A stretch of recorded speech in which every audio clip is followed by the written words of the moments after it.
When the Romans first came to Britain, carried across the sea on a wave of ambition and curiosity in the middle of the 1st century BC, they found there, at the edge of the earth, a land of dark forests, mysterious gods, and hostile natives. As Julius Caesar's legions marched forth into the hinterlands, their defensive fortifications complete behind them, warships arrayed along the shore, it soon became clear that a patchwork of chariot-riding Celtic nations held sway over the island. Some of them were closely related to the Gallic and Belgic tribes already well known to Caesar after his lengthy campaigns across the Channel. The vast majority of them didn't take too kindly to the Roman invasion of their homeland. After 2 concurrent expeditions in 55 and 54 BC, each as bitterly contested as the last, Caesar eventually succeeded in subjugating the natives of the extreme southeasterly region of the island, exacting oaths of allegiance from the nobility and trade rights from the people who lived there. Though before long, political events in Gaul and at the very heart of Rome itself took him and his legions far away to the south, never to return. The various chiefs and war leaders of the Britons might have honoured their oaths for a time, though, as the years turned into decades, for many, the Romans became little more than a lingering ghost, a story to scare their children. It would be a century before they returned again, though this time they were here to stay. Making landfall in 43 AD, the armies of the Roman general Aulus Plautius, dispatched on behalf of the Emperor Claudius, and numbering some 20,000 legionaries, swept over the tribes of the southeast, making light work of the still fragmented nations who held sway there. By 60 AD, the Romans had taken over all of the lands south of the Humber, gradually beginning the Romanization of the natives. But, of course, they didn't stop there. Next, the lands of the far north were on the agenda. For the Romans, the very ends of the earth. At the head of a huge army consisting of some 20,000 legionaries, Gnaeus Julius Agricola, the rising star of Rome, marched forth by land and by sea, with the largest army ever seen in this part of the world, complete with hardened Germanic auxiliaries, career soldiers in search of plunder and glory, cavalrymen from the Sarmatian steppe, and, of course, the elite heavy infantry at the heart of any Roman army. Agricola might have hoped for an easy victory, subjugating the locals like the rest of Britain, but what he and his men found there was anything but. What they found there, at the extreme northerly point of the known world, astride the wild Atlantic and the North Sea, was an extraordinarily harsh landscape, an extraordinarily defiant people, and, as time would tell, a completely unique set of architectural achievements, unlike anything on the rest of the island. This was the land of the Broch builders. Over 500 of these structures exist throughout the far north of Britain. Built between around 400 BC and 200 AD, these would have been an amazing sight in their heyday. You can find them on Orkney, Shetland, the Western Isles, and the northern mainland. Nowhere, however, do these structures exist more than Caithness, the most northerly point on the British mainland. Here, right now, a mission is underway to build a complete Broch from scratch. This will be the first Broch built in nearly 2,000 years. I made this video in order to draw attention to this incredible project taking place in the very heartland of the Brochs. There is just under 1 week left of fundraising for the project, so I highly recommend you go and check out the fundraising page here, and consider making a small donation to help preserve our common heritage.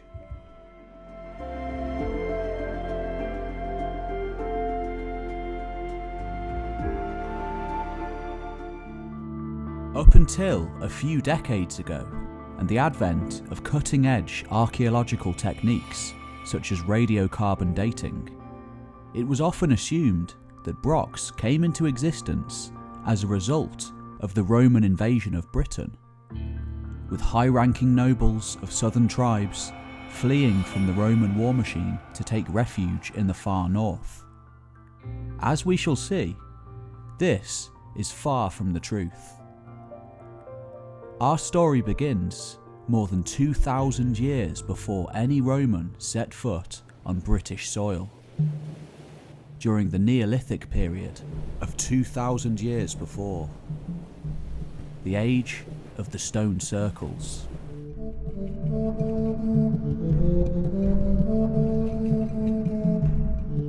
Prior to the coming of the Romans, the far north of Britain had always been an important place. This is perhaps best exemplified by the sheer quantity of standing stones and Neolithic monuments that still litter the landscape today. Many of them, such as the stones of STENNESS and the ring of CALLANISH, are thought to have predated the more well-known sites of the south, such as Stonehenge, by hundreds of years. The area is so rich in evidence from this period that some archaeologists, such as Neil Oliver, have gone so far as to suggest the entire region as a quasi-cultural capital of Britain, and even the potential birthplace of a new religion. Yet, of course, as with all ages of human history, the time of the Neolithic farmers would soon come to an end, superseded by a flurry of new ideas and traditions from the continental mainland. Perhaps most important of these was a resource originating continents away in the Middle East, a resource that would soon grant unprecedented power to tribal elites. The Bronze Age was about to begin.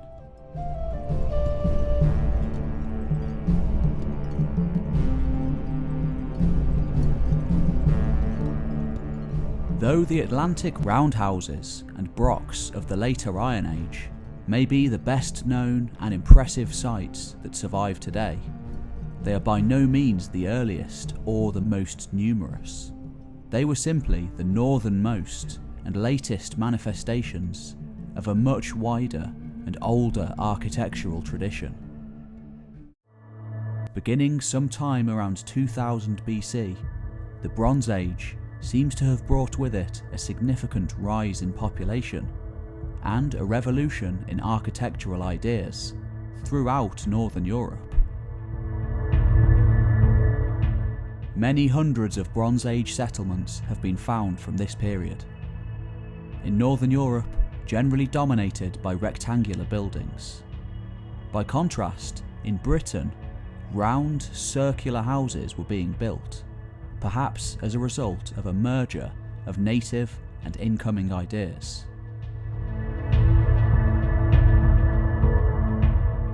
Over time, this tradition gave rise to a diverse range of forms throughout the island.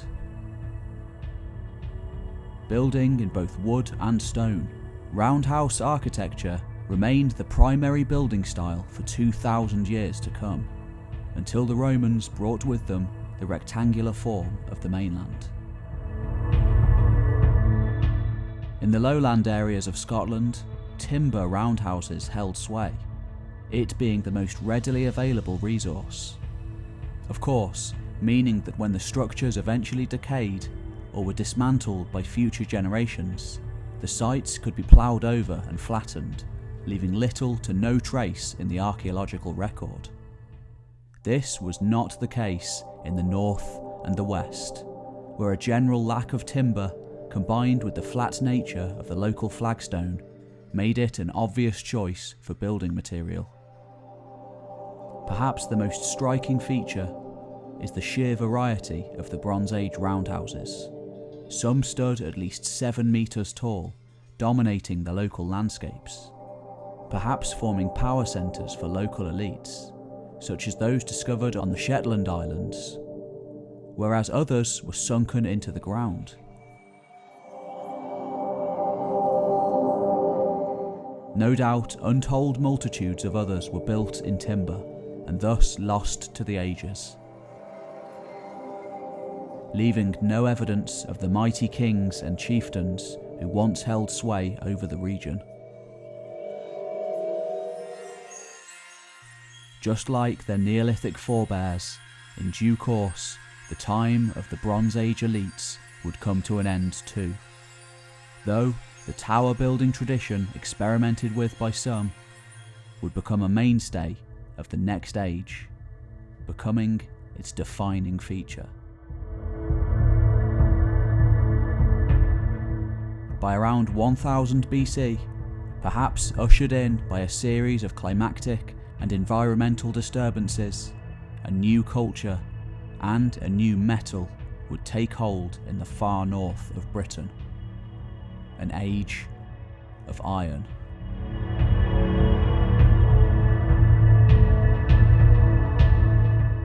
Given the fairly marginal landscape of northern Scotland, the prosperity and the growth of the Bronze Age could never last. And ultimately, a combination of deforestation, unsustainable farming techniques, and an unstable climactic period seem to have led to a gradual degradation of much of the landscape, followed by a near total abandonment or downsizing of the largest Bronze Age sites. Many would be repopulated again later, but on a smaller, more concentrated scale.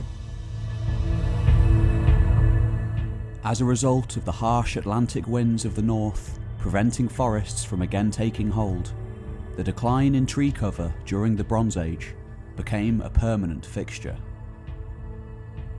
Thus, the early Iron Age landscape in the north and the west of Scotland in the first millennium BC were not too dissimilar from those we see today.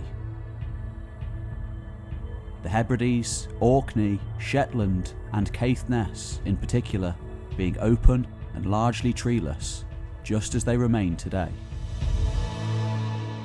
The archaeological evidence tends to suggest that people culminated around pockets of cultivated land, often near coastal fringes, set within wider areas of rough open pasture.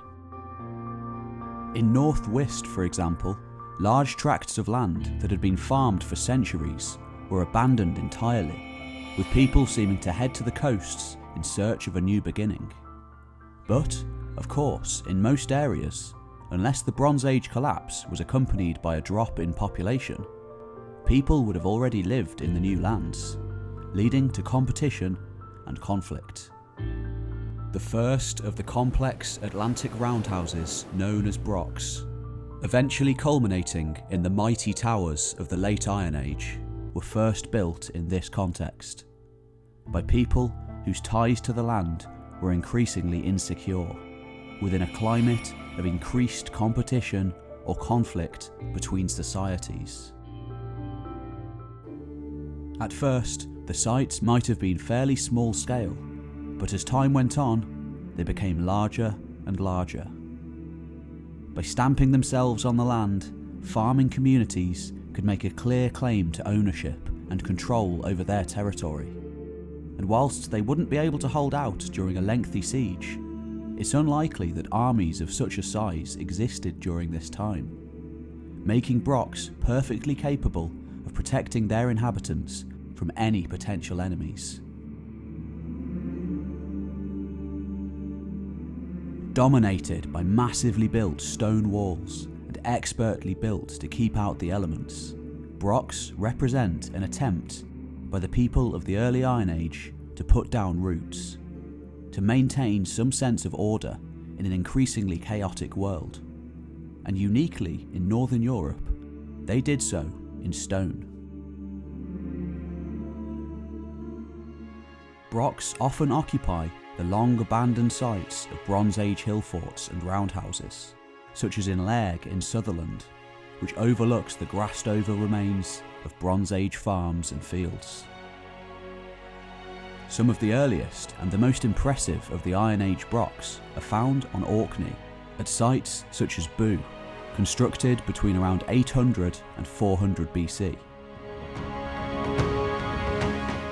Another example is at Pierre Wall and at the How of How, which is built over the remains of a Neolithic chamber tomb. The sheer quantity and the size of sites on Orkney and Shetland has in the past led a number of investigators to hypothesise an Orcadian or Shetland origin for the Broch building culture. From around 500 to 200 BC, the first complex roundhouses began to be built, the first real Brochs, usually with completely unique architecture that could only be the result of a multi-generational tradition spanning hundreds of years. Over time, the people who lived in these buildings developed intimate ties with them, the sites having been built by their ancestors. Eventually, the Brochs became important communal and perhaps even spiritual centres. One of the best known and earliest from this period was found at Crosskirk at CALLANISH, long since lost to sea erosion. The site was complete with impressive defensive fortifications at front, perhaps to awe visitors, rather than to be genuinely defensive, due to its incomplete nature. In 1947, researcher Angus Graham made a statistical analysis of over 500 Brochs and the remains of Broch-like structures, undertaken during a time when the origin of the Brochs was still a complete mystery. The work is still invaluable today. One of the main conclusions of the study was that the most elaborate Broch towers were the result of an architectural tradition spanning many centuries. The largest and most elaborate are clearly the work of huge amounts of manpower.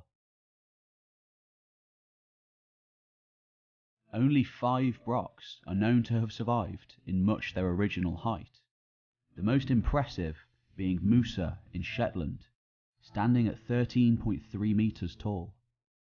CARLOWAY in Lewis is another at 9.2 metres. Trodan at 7.6 metres and Telv at 10 are situated on the mainland opposite Skye. And DORNAIGIL in Sutherland is 6.7 metres tall. Any others that once stood so tall, perhaps throughout Orkney and CALLANISH, which has the most Brochs of anywhere, are now unrecognisable after millennia of stone robbing, decay and erosion.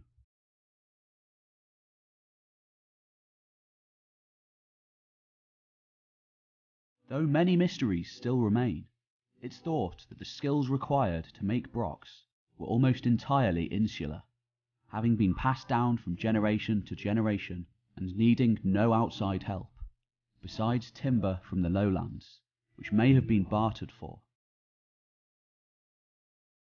Although they survive as nothing more than stone towers, like the castles of the medieval period, significant amounts of wood was also required for construction.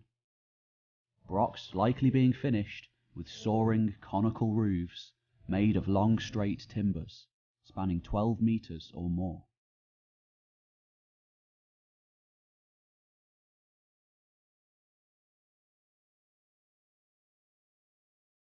Inside the Brochs we find a number of fascinating features. Ground floors are generally divided into a number of separate rooms, with a guard cell immediately at the gateway. A ritual well or hearth tends to be at the centre of the building, perhaps suggesting some kind of religious association or a ceremonial centre. It's worth noting that the religion of these people is almost entirely unknown, leaving very few remnants in the archaeological record. We find no Iron Age graves, and we simply don't know how they dealt with their dead, though every so often body parts are found in the Brochs, sometimes mixed in with animal bones. Though the spread of Broch architecture along the Atlantic coasts and over the islands suggests a high degree of communication between communities, it's thought that they were mostly self-sufficient units, small farming states with little need for lengthy cooperation with their neighbours. Perhaps the most important and profitable contacts would have been through marriage alliances between communities, often in return for gifts from each area. Though as these may have been mostly perishable foodstuff, they are largely lost to the archaeological record. The Broch makers did make their own products, such as excavated pottery found at Dunmore Vowel and Duntroden. Broch finds include stone lamps, bone tools, combs, painted pebbles, saddle querns, and evidence of metalworking moulds. Though iron itself is notoriously difficult to preserve over long periods of time.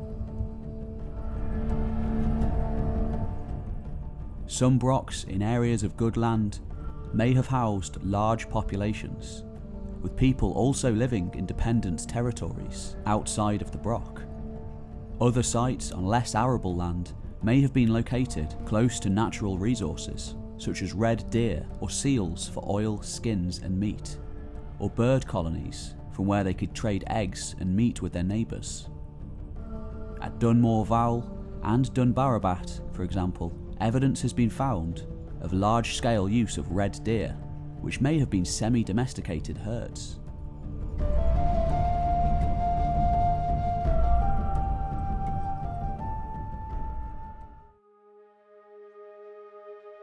By around 200 BC, after years of equilibrium, a change seems to have overcome Orkney, with the abandonment of many Broch sites, culminating in the construction, or at least the significant enlargement, of a single site.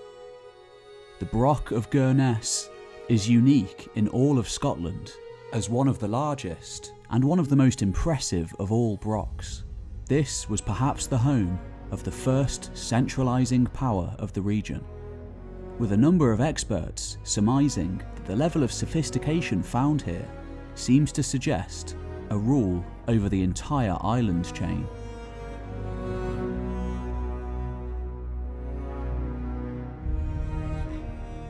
Soon enough, as we enter the first millennium AD, a new type of pottery begins to show up in the archaeological record, particularly in the southernmost sites.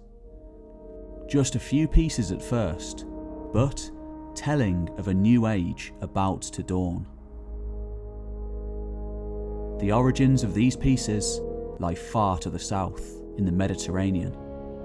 These were Roman made, and everything in the north was about to change.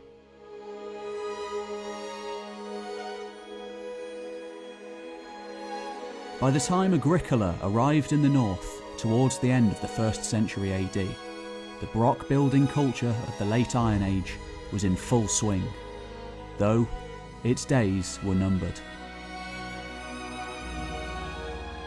It is just after this time that we get the very first written evidence of Scotland, in the form of a history written by Agricola's son-in-law, Tacitus. According to Tacitus, the land was divided into numerous people, most notably the Caledonians, but also a number of other tribes. He even talks of a king from Orkney submitting to the Emperor Claudius in 43 AD. Though this was initially thought to be little more than literary flair, recent pottery shards found at the Broch of Gurness, dating to around 60 AD, do lend credence to this. Agricola advanced with his armies north, harrying as he went, seeking to meet the Britons in a decisive battle. It wasn't long before that day came, the tribes apparently coming together to face the new invader.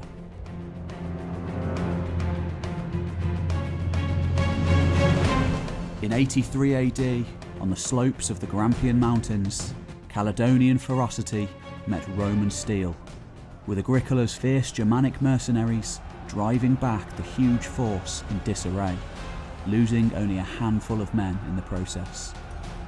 Roman equipment and prowess was simply too great for the Caledonian Confederacy to deal with. Though in the weeks that followed, the natives simply disappeared back into the mountains and forests they called home, some no doubt retreating back to seek refuge in the defensive Brochs of the far north. In the years that followed, Agricola established several forts in the north, completing a circumnavigation of the island as well. Though before long, he would be recalled to Rome by the jealous Emperor Domitian, never to return. Though the Romans never successfully conquered the north of Scotland, the impact of their arrival completely transformed the region forever. Never before had an external enemy of such power threatened the region, and new, larger tribal groupings began to form as a result. Like all areas the Romans came into contact with, they inevitably rubbed off on the inhabitants of the area. Roman items become commonplace in the archaeological record, and curiously, Brochs begin to appear far to the south of their traditional region. Sites such as Torwoodley and Eden's Hall may represent northern Broch builders heading south to take advantage of the chaotic situation. Though within a few decades of their construction, they were completely destroyed by fire, potentially by the Romans or another British tribe.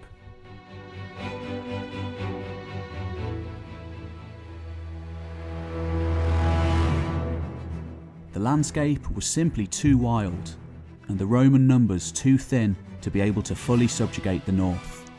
Instead, by the 2nd century AD, the Emperor Hadrian built a wall across the north of the province. This was followed by another wall further north, built by Antoninus Pius. And finally, in 207 AD, the Emperor Septimus Severus led the largest military expedition ever yet seen on the British Isles, deep into the highlands, launching a genocidal campaign against the locals. The region would never be the same again.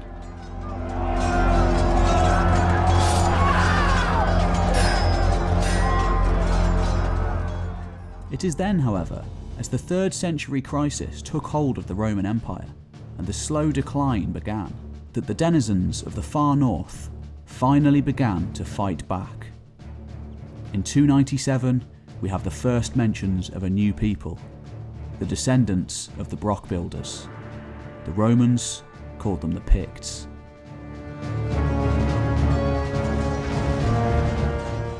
Reaching their heyday just as Rome fell, it was soon the turn of the Picts to harry the Romans, spilling over the borders of the empire in the mid-4th century and ruling over the region for hundreds of years to come.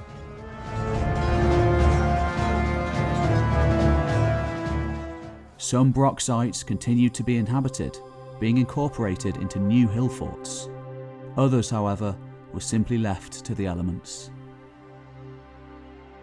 By the time the Vikings arrived in the 9th century, like the Neolithic sites before them, the Brochs had already taken on a mysterious, mythic identity. The last remnants of a long bygone age.